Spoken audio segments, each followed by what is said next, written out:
Guys, so আগের ভিডিওতে তোমরা অলরেডি দেখেই নিয়েছো আমি মামাবাড়ি ষষ্ঠীতে যাওয়ার জন্য কিন্তু রেডি হচ্ছিলাম। সো ব্যাপারটা হচ্ছে আমি একটার মধ্যে সমস্ত টেক দিতে পারিনি, কারণ আমি তো প্রথমবারের জন্য গেট রেডি উইথ মি ভিডিওটা শ্যুট করেছি। তো এরপর থেকে আশা করি সব একসাথে দিতে পারবো। যাই হোক, আগের ভিডিওতে দিতে পারিনি, তাই সেকেন্ড পার্ট নিয়ে চলে এসেছি। তো শাড়িটা পিন করে চলে এসেছি, আর এই যে চুড়ি নিয়ে এসেছি, বাট কোনটা পরবো আমি বুঝতে পারছি না। বা হাতে পরতে হবে, আর ডান হাতে তো আমি লিস্ট করে নিয়েছি। তো বুঝতে পারছি না যে এই কালারটা পরবো, এটা পরবো না এইগুলো পরবো, নাকি এইগুলো পরবো। আমার মধ্যে এগুলো বলে বেশি ভালো হবে। তো চলো পরে দেখি। যদিও হ্যাঁ, আজ মঙ্গলবার, আমি এখনো মামা বাড়িতে আছি, কারণ মানিরাও আছে আর আমরাও আছি। আর হ্যাঁ, তোমাদেরকে তো আমি অনেক ভিডিওতে বলেছি এখন আর সেইভাবে মামা বাড়িতে যাওয়াই হয় না।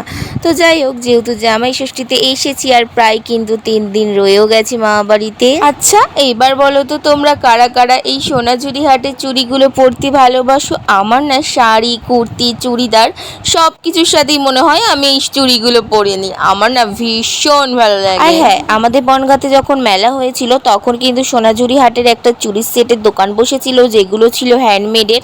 আর ওখানে ছিল 5টা করে চুড়ি 100 টাকা। আমি কিন্তু 5 সেট কিনেছিলাম। ফাইনালি রেডি হয়ে গেছি। এই যে আজকে পুরো আউটফিট আমার। তো কেমন লাগছে অবশ্যই কমেন্ট করে জানাও।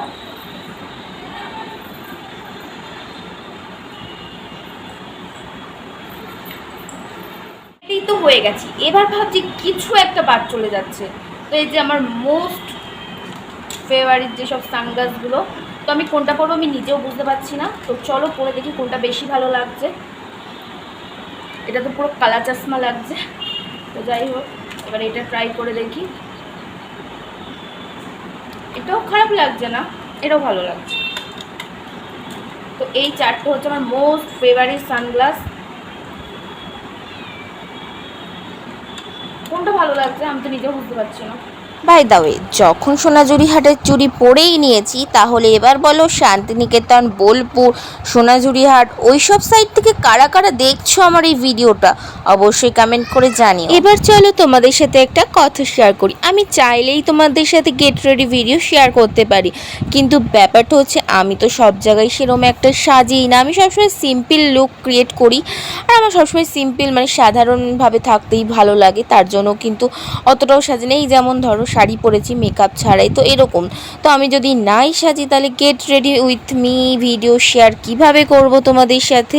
আচ্ছা, এবার তোমরাই বলো দেখি, তোমাদের সাথে কি গেট রেডি ভিডিও শেয়ার করব? তাহলে কিন্তু আমি শেয়ার করতেই পারি। তার আগে কমেন্ট করো সবাই। দেখা হচ্ছে নেক্সট ভিডিওতে। Bye bye.